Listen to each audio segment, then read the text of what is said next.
বাংলাদেশ বললেই আমাদের মাথায় কি আসে? সাধারণত গরম, আর্দ্র একটা আবহাওয়া, তাই না?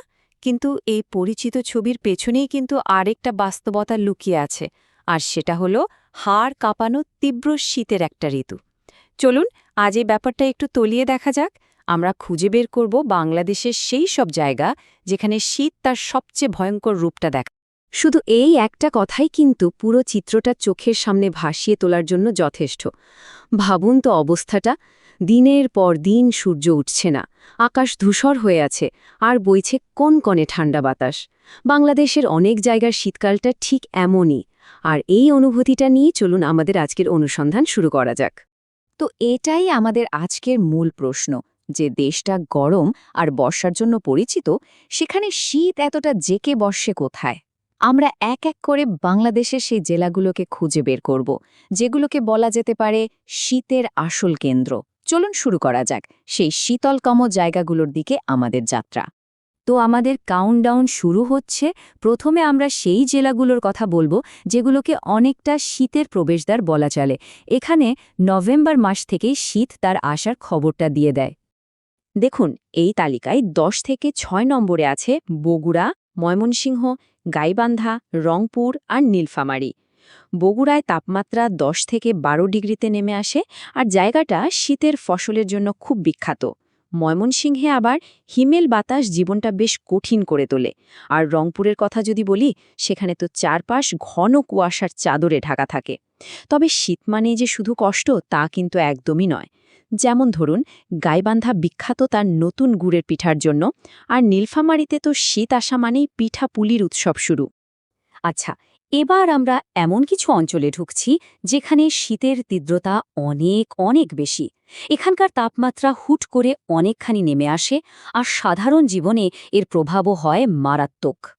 তো আমাদের তালিকার 5 নম্বরে আছে খুলনা বিভাগের সীমান্তবর্তী জেলা চুয়াডাঙ্গা।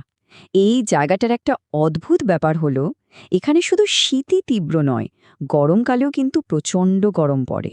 এই পার্থক্যটা একটু খেয়াল করুন। ধরুন, ঢাকায় যখন তাপমাত্রা বেশ আরামদায়ক, মানে 20 থেকে 22 ডিগ্রি সেলসিয়াস, ঠিক সেই সময়েই চুয়াডাঙ্গার তাপমাত্রা নেমে আসে 11 ডিগ্রিতে। আর যখন শৈত্যপ্রবাহ চলে, তখন তো কথাই নেই, এই তাপমাত্রা 5.7 ডিগ্রিতেও পৌঁছে যেতে পারে। ভাবা যায় অবস্থাটা। এরপর 4 নম্বরে আছে, হ্যাঁ, সৌন্দর্যের লীলাভূমি সিলেট। কিন্তু শীতকালে এই চেনা সিলেটের কিন্তু একদম অন্য এক রূপ দেখা যায়। জানেন, সিলেটকে স্থানীয়ভাবে শীতের মামার বাড়িও বলা হয়। এর পেছনে কিন্তু একটা দারুণ ভৌগোলিক কারণ আছে। সিলেটের চারপাশে যে বিশাল টিলা আর পাহাড় আছে, সেগুলো ঠান্ডা বাতাসকে উপত্যকার ভেতরে আটকে ফেলে। ফলে এখানকার তাপমাত্রা সাংঘাতিকভাবে কমে যায়, বিশেষ করে শ্রীমঙ্গলে, যেখানে তাপমাত্রা প্রায় 5 ডিগ্রি সেলসিয়াসে নেমে আসে। আমাদের তালিকার 3 নম্বরে যে জেলাটা আছে, সেটা হলো আমের শহর রাজশাহী। কিন্তু শীতকালে এই শহরটা যেন একটা আস্ত ডিপ ফ্রিজ বা হিমঘরে পরিণত হয়। স্থানীয়রা ভালোবেসে একে শীতের নানির বাড়ি বলেও ডাকে, যা আসলে এর তীব্র ঠান্ডারই একটা ইঙ্গিত দেয়। ভারতের সীমান্ত খুব কাছে হওয়ায় ঘন কুয়াশা আর কনকনে ঠান্ডা বাতাস এখানকার জনজীবনকে প্রায়ই পুরোপুরি থামিয়ে দেয়। আমরা কিন্তু একদম তালিকার চূড়ার কাছাকাছি চলে এসেছি। তো 2 নম্বরে রয়েছে আরও একটি সীমান্তবর্তী জেলা, কুড়িগ্রাম। এই একটা স্থানীয় প্রবাদই কুড়িগ্রামের শীতের তীব্রতা বোঝানোর জন্য যথেষ্ট। এখানকার মাটি যেন শীতের এক দুর্ভেদ্য ঘাঁটি। শৈত্যপ্রবাহের সময় এখানকার তাপমাত্রা 5.3 ডিগ্রি সেলসিয়াসে নেমে আসে, যা সেখানকার মানুষের জীবনকে যে কতটা প্রভাবিত করে তা বলে বোঝানো কঠিন। আর এবার আমরা সেই জায়গাটার কথা বলবো, যা শুধু শীতলতম জেলায় নয়, যাকে বলা হয় বাংলাদেশের শীতের কেন্দ্রবিন্দু, শীতের উৎস।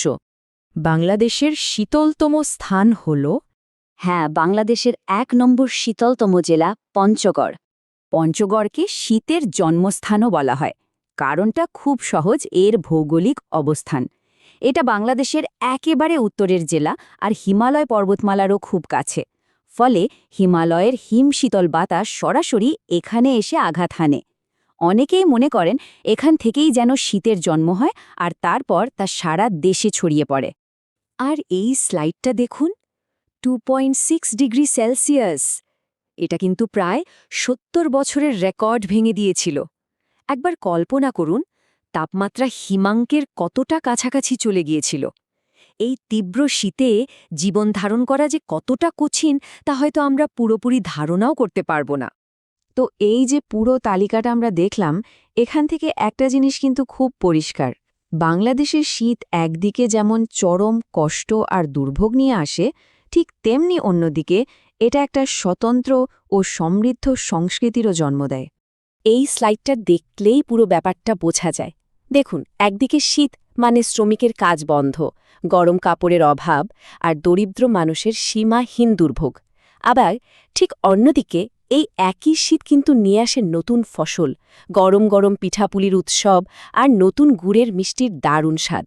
এটাই হলো বাংলাদেশের শীতের দুটো দিক, যা একে অপরের থেকে ভিন্ন কিন্তু অবিচ্ছেদ্য।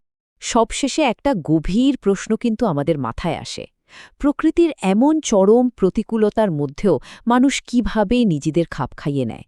কিভাবে এই কষ্টকে ঘিরেও নতুন ঐতিহ্য, নতুন সংস্কৃতি তৈরি করে ফেলে? এটাই হয়তো টিকে থাকার এই কঠিন সংগ্রামে মানুষের সহনশীলতার সবচেয়ে বড় আর